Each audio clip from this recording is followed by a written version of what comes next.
Hello everyone. Ahambamaktada Canada ki punsibu miying tabiraba khwapna mukhu thagachari.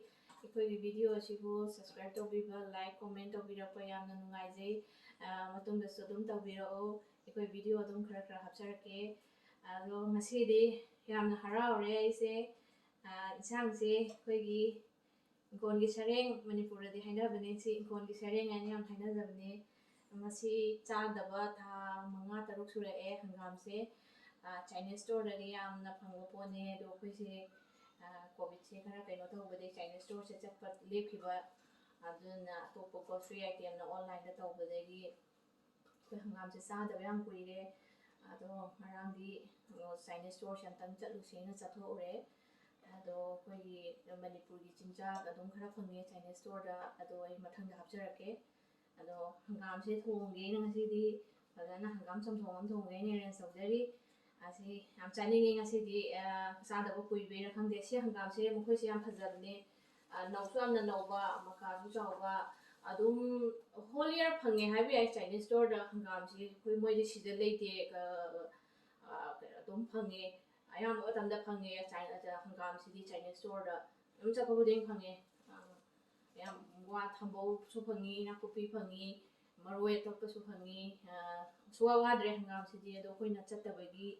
online order to be at the bagi, which other work we bagi, those city hangam chamthong am thongge, aduga I sinju machalanga ready to very sinju machal sisu the thamboni Chinese store dagi laser pane sino jongcha kangba sino kobine aduga oh si hawai toni si hawai ton mana si mokoi diam pa e Chinese store da phangone sima phajana ai keno tawrage sina ina hangam thongba hana baina hawai char kangmani ai hawai char se lon di lon jakhre mamang da loi hre ai amuka so lon ge na di langjari adu matam si tang samdaba ye lon tri lon la kan da video hapsarake sina nga ai bani ai hangam thongba da khara kupna sagai raga hapke aduga oh si keno ni la si ki nga si akhoi so amuk cha di masi Indian store gaino degi Indian store degi ni Bengali si Manipur pangida ngasek ai do ngasek tu ne si se adu moi si da di frozen ne si se mabuk lokho ga mai frozen da tawre adu ai ne gaino tawre samtho ga masala kai di kha tai raga marinate tawra thambani si mataw ge ngasi di si din chang ji hawo male oh si le re to Chinese store da phangba kaino se si lomba sina khoi Manipur gi ne ai sinju da ha kaina arrange tawbane aina masa si khar tekhatna ba aina singda tinga thambane adu si leire tokpuningon tongning ko sina phakphai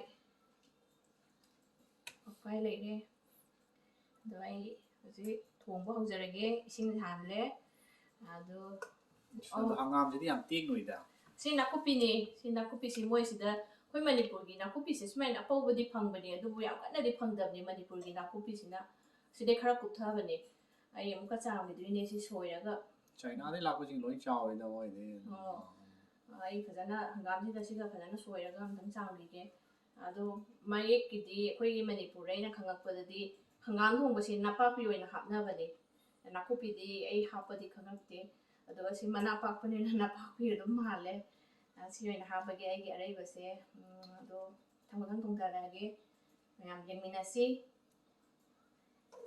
khoi gi okay mayam jengmin ए हजे सिंगसे सावरे हंगाम थोंबई सिंगसे अदो से आई मचल सिंगसे हना हपसागे से आई तेजपत्ता मना नि हपसरे सिंग असुबा खरा then ngasagi nakupido soiraga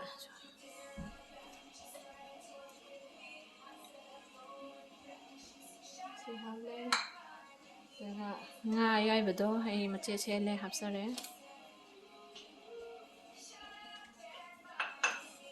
sinang sawhalage singse phajana sawre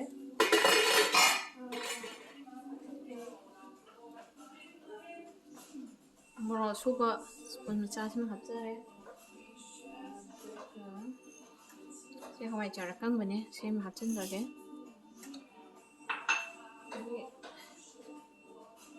Saya hangam tu selai jere.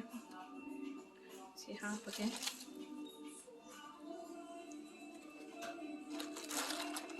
Hangam si nau em na tu na. Masih kayam tu na mulle.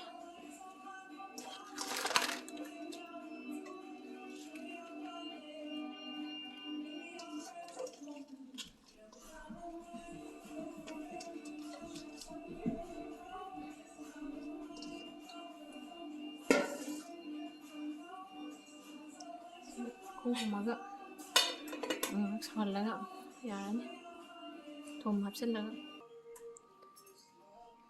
oh sorry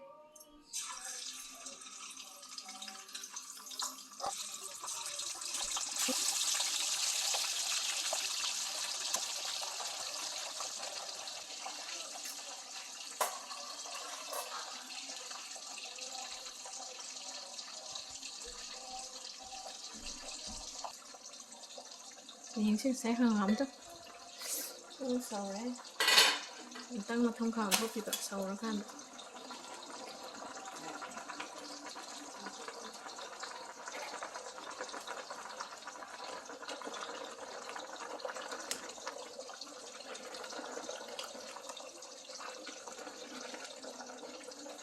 mà làm như phải giờ đấy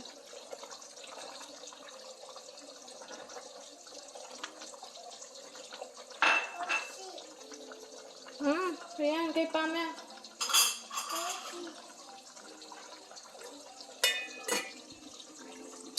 ê không học chân lại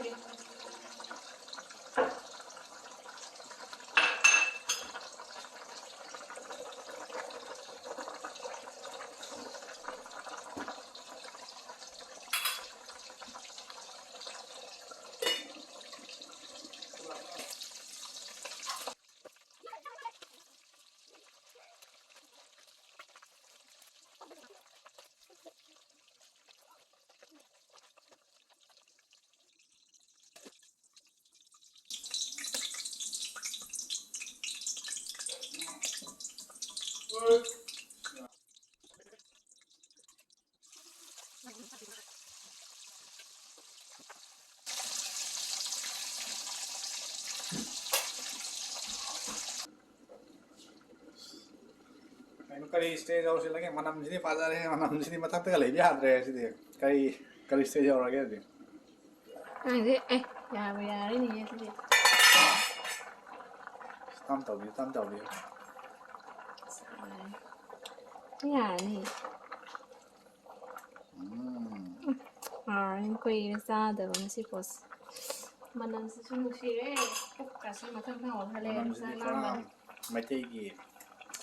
maru yang kali kan maru sasilas Macam ipai pui mana nam boleh sini. Ada re mana nam. salam ni ada deh thong bay na mình ngasih di Apartment orang mana ni mana. Kalau ada lagi mana noi nanti kau tiba dah kan ni kan. Yung mau lagi. salam ni ada mana deh Okay. So jadi om tak re, mayam gam tabi ro. Nakai no nakan dia masih nakai no. Nga tahu bodoh ni pokai tahu Kari nga no. saya ngasih tu ni dah Oh, masih. ada pokai ni mak kongkom jadi ni tahu ni sungai ni Masih ada orang yang dekoi fryer orang lain, dia orang lain ni madu dia apa apa. Absen kerana adam tu mak kongkom jadi lah kan.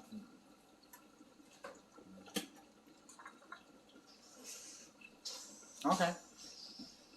So it will be yummy. Yummy.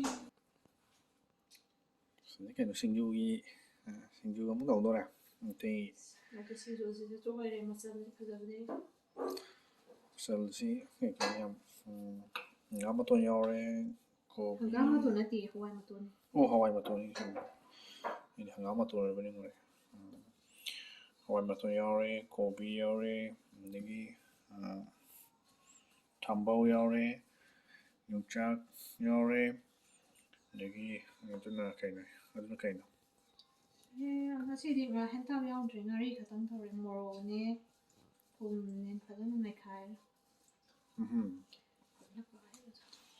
ꯁꯤꯒꯤ ꯅꯥꯀꯟꯁꯤꯅ ꯃꯔꯣꯏ ꯃꯄꯥꯡ ꯃꯄꯥꯡꯒ ꯐꯖꯅ ꯂꯩꯔꯦ ꯅꯪꯒꯤ ꯃꯪꯒꯟ ꯀꯩꯅꯣꯗꯣ ꯈꯔ ꯌꯥꯎꯔꯗꯤ ꯐꯒꯗꯕꯅꯤꯅꯦ ꯁꯤꯡꯖꯨ ꯃꯪꯒꯟ ꯐꯨꯠꯄ ꯀꯩꯅꯣ ꯇꯧꯗ꯭ꯔꯦ ꯍꯋꯥꯏ ꯑꯇꯤꯡꯕ ꯂꯩꯔꯝꯗ꯭ꯔꯦ ꯑꯗꯨꯅ ꯁꯤꯡꯖꯨꯁꯤ ꯐꯖꯅ ꯀꯣꯝꯄꯥꯛꯇꯤ ꯆꯟꯒꯗ꯭ꯔꯥ ꯈꯪꯗꯦ ꯀꯣꯝꯄꯥꯛꯇꯗꯤ ꯆꯟꯒꯗꯧ ꯃꯥꯟꯗꯦꯗ ꯃꯗꯣ ꯆꯟꯂꯣꯏꯗ꯭ꯔꯅꯦ ꯁꯤꯡꯖꯨ ꯆꯥꯕꯤꯌꯨ ꯃꯌꯥꯝ ꯁꯤꯡꯖꯨ ꯆꯥꯁꯤ ꯑꯩꯈꯣꯏꯁꯨ ꯆꯥꯖꯔꯤ ꯑꯩꯈꯣꯏꯗꯤ ꯏꯄꯥ ꯏꯄꯨ ꯍꯥꯛꯇꯛꯇꯒꯤ ꯑꯩꯈꯣꯏꯗꯤ ꯑꯁꯪꯕ ꯃꯅꯥ ꯃꯁꯤꯡ ꯐ꯭ꯔꯦꯁ ꯚꯦꯖꯤꯇꯦꯕꯜ ꯆꯥꯕꯒꯤ ꯍꯦꯕꯤꯠꯁꯦ ꯑꯗꯨꯝ ꯂꯥꯛꯏ ꯑꯩꯈꯣꯏꯒꯤ ꯆꯠꯅꯕꯤ ꯀꯟꯁꯤ ꯑꯩꯈꯣꯏꯒꯤ ꯄ꯭ꯔꯤꯖꯥꯕ ꯇꯧꯁꯤ ꯑꯩꯈꯣꯏꯒꯤ ꯍꯥꯟꯅ ꯏꯄꯥ ꯏꯄꯨꯁꯤꯡꯅ ꯆꯥꯕꯤꯔꯛꯄ ꯆꯤꯟꯖꯥꯛꯁꯤꯡ ꯃꯥꯂꯦꯝꯗ ꯎꯠꯄ ꯉꯝꯕ꯭ꯔꯥ ꯌꯦꯡꯁꯤ ꯍꯛꯆꯥꯡꯁꯨ ꯀꯥꯟꯅꯕ ꯑꯗꯨꯒ ꯍꯛꯆꯥꯡꯁꯨ ꯀꯥꯟꯅꯕ ꯑꯗꯨꯒ ꯌꯥꯝꯅꯁꯨ ꯍꯥꯎꯕ ꯃꯈꯜꯒꯤ ꯆꯤꯟꯖꯥꯛ ꯃꯈꯜ ꯑꯃꯅꯤ ꯆꯥꯁꯤ ꯃꯌꯥꯝ ꯑꯩꯈꯣꯏ ꯀꯣꯚꯤꯗꯇꯒꯤ ꯉꯥꯛꯊꯣꯛꯃꯤꯟꯅꯁꯤ ꯁ꯭ꯋꯤꯇꯤꯡꯗꯣ ꯌꯥꯗ꯭ꯔꯦ ꯇꯤꯟ ꯇꯥꯔꯝꯗꯦ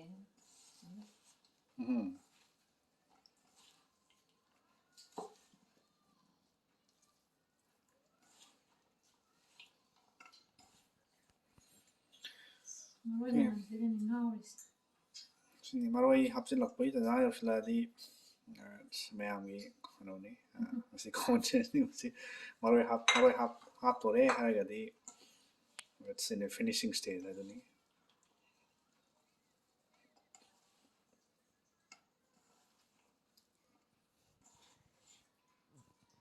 ꯍꯥꯎꯔꯅꯤ ꯉꯁꯤꯒꯤꯁꯤ ꯁꯤ ꯂꯩꯔꯦ ꯃꯌꯥꯝ ꯁꯤꯗꯤ ꯏꯪꯈꯣꯜꯒꯤ ꯁꯔꯦꯡꯁꯤꯅ ꯐꯥꯔꯁ ꯀ꯭ꯂꯥꯁ ꯇꯥꯗꯧ ꯃꯥꯜꯂꯦ ꯁꯤꯡꯖꯨꯁꯤꯁꯨ ꯃꯅꯝ ꯃꯆꯜꯗꯤ ꯐꯖꯔꯦ ꯃꯅꯝꯁꯨ ꯐꯖꯔꯦ ꯑꯣꯀꯦ